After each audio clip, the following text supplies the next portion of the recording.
If I did a survey right now of who's all got it figured out, I bet you not many people would raise their hand. Let's try it. Who here's got it all figured out? They're just crushing it. Right. If we're honest with ourselves, we're all figuring it out.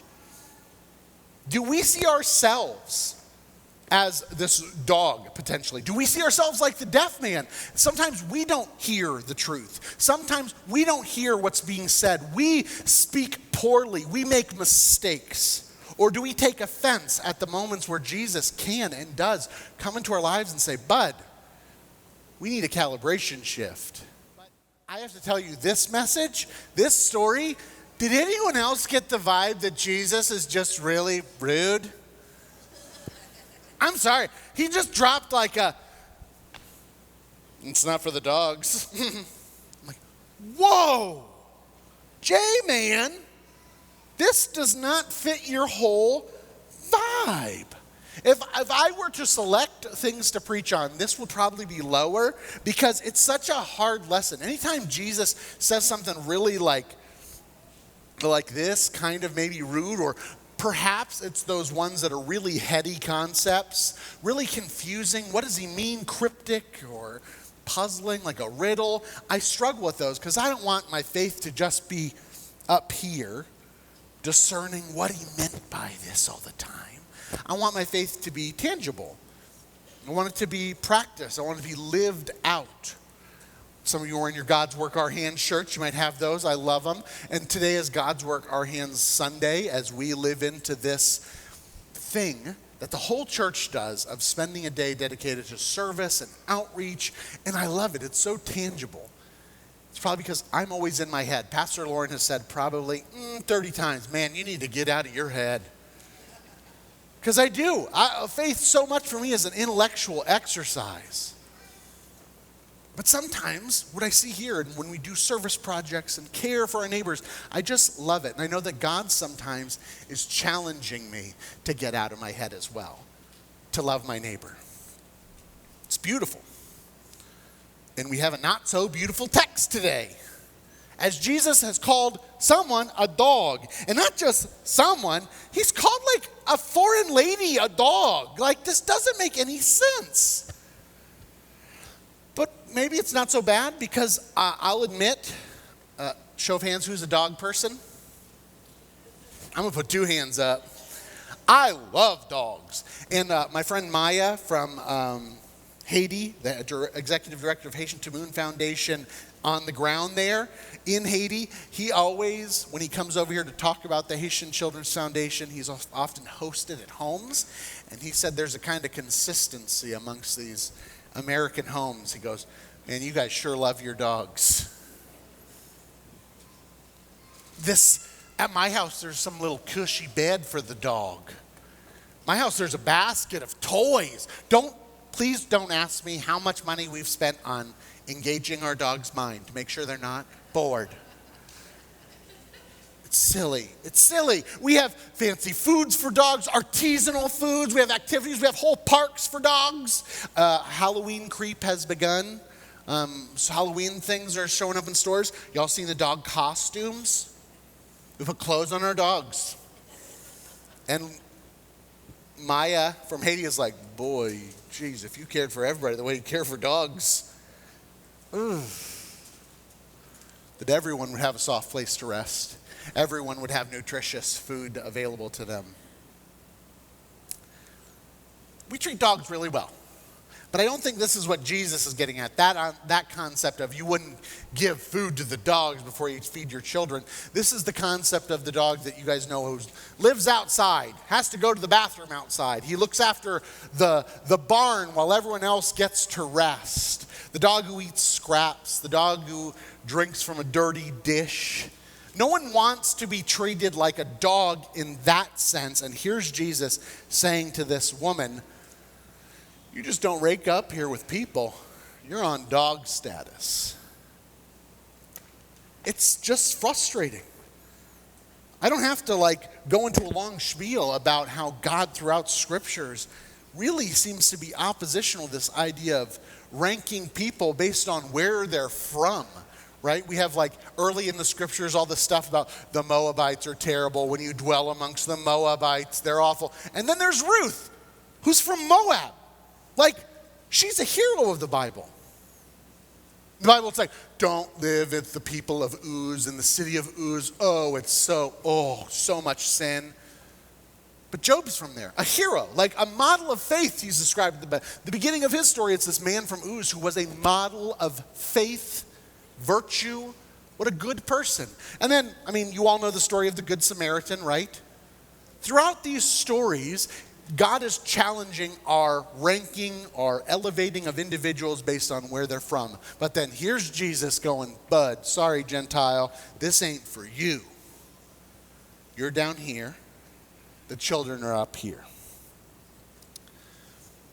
I wonder, though, if there's more to it than that. Maybe this story isn't about Jesus' assessment of the person, which is just challenging. Maybe it's about the response of this individual, this woman who hears this, obviously it seems like an insult, and responds with this faithful response about God's provision in the midst of it. Here's a perspective shift, if you'll go with me on this. This story, this statement of being a dog, is also, I think, a statement about humility. The woman is literally called a dog, and she goes, what's her response? Does she go, bah?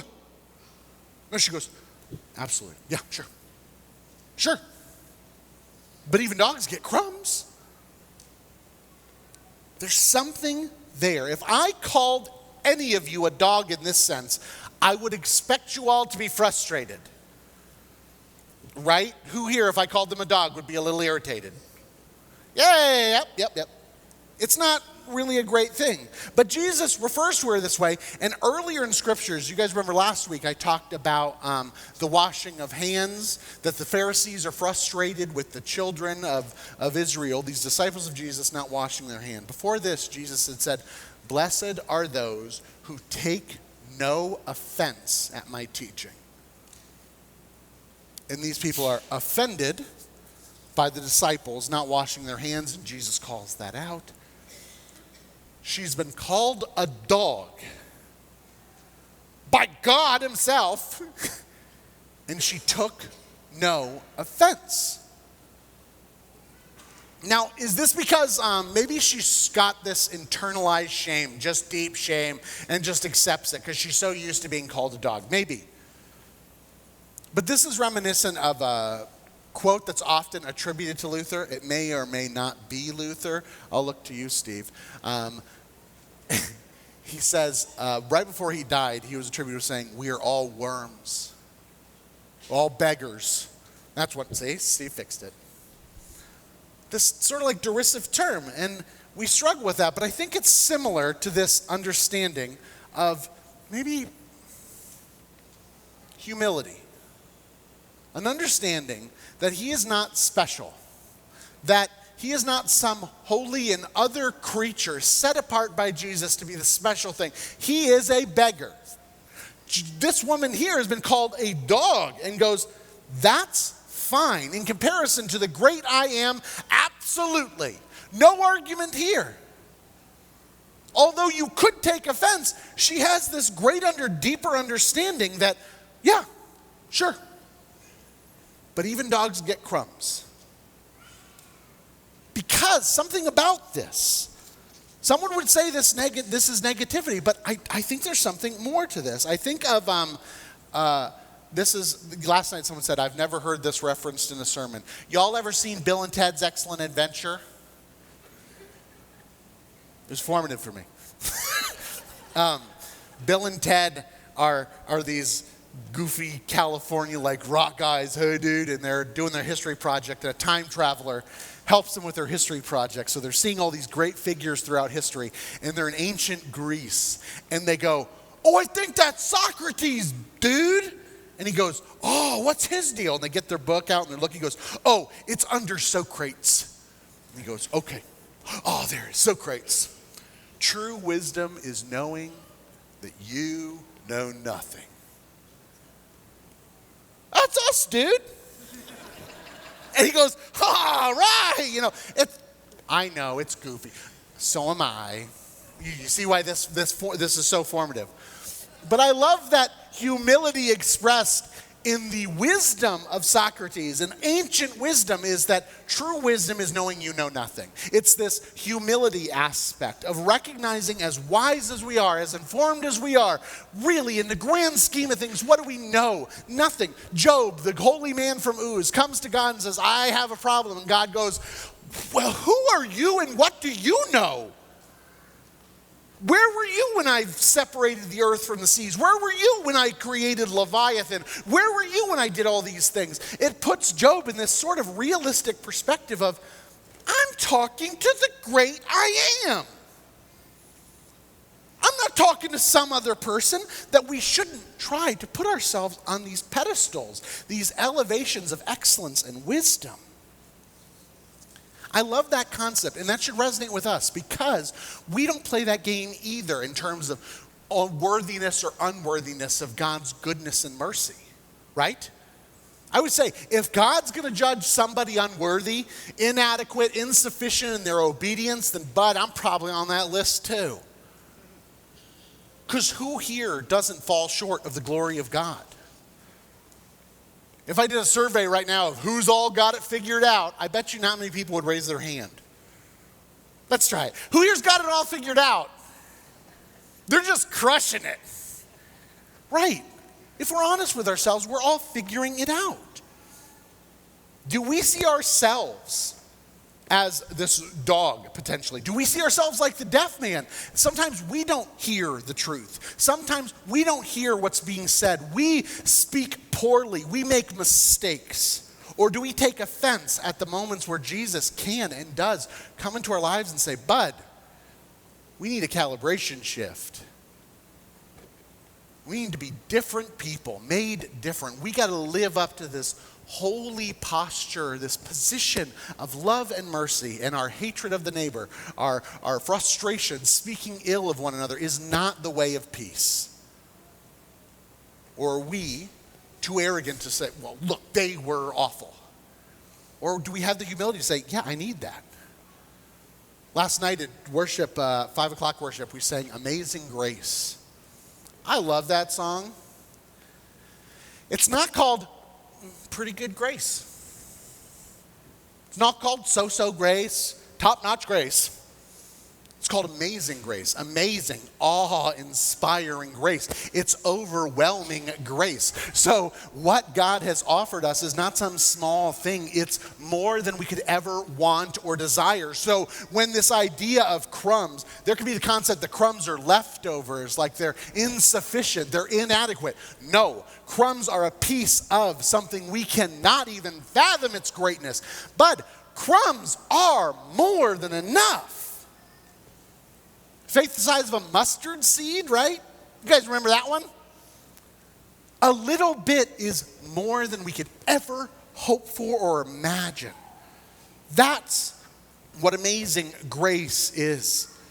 Amazing grace is needed by folks, absolutely, who are down and out. People who are struggling with a society that puts them down, that's hard to navigate. But grace, the amazing kind, is for all of us. All of us. Amazing grace is needed by folks who are down and out, but are classically, by the world standard, on the right track, doing a great job. But they're also misguided in ways of faith. People who are very prosperous in regards to their finances, but can no longer see the difference between what is good and what is wrong. Grace is needed for those of us who have pulled ourselves up by our own bootstraps, self-made individuals who oftentimes can be selfish, ignoring the needs of our neighbor. Amazing grace is needed by leaders, by bastions of our community who also speak ill of their neighbors. Don't live up to the calling they've been entrusted to advocate and care for all people. Folks, we all need forgiveness. We need mercy. This table, we say all means all, right? It's not just for them. People who don't have it all figured out, like I do. It's for you and me. It's offered for you and me because we need it. Good church people need it. All this to say, shame is not the point of this story, and I hope what I'm saying here doesn't elicit some shame in you. This story is about the honesty, faithfulness, and the integrity of the Syrophoenician woman, who in the story took no offense at this title given to her, a often considered critical dog. There was no shame in being called this. There's no self-flagellation. There's just the statement of truth that crumbs would be more than enough. An honest declaration of God's infinite, boundless, and amazing love. Crumbs are more than we could ever hope for or imagine. So excuse me, I hope. I warned Ken I'd do this. I'd call the whole congregation a name. We're all dogs. Guys, we are. We are absolutely dogs, and that's okay. Because we are dogs who have a master who will never leave us out in the cold. We are dogs who have a master that will never leave us out in the rain. A master who provides more than enough. At times, we can think it's just the scraps, but no, it's more than enough. We have confidence to say we are loved, we are cared for, and we are made to serve the world with the same kind of daring love and confidence that we have received. And for that I say thanks be to God. God's work our hands. We're going to do this thing this week. But more than this week, let's do it all the time. Let's be the servants we were made to be. Amen.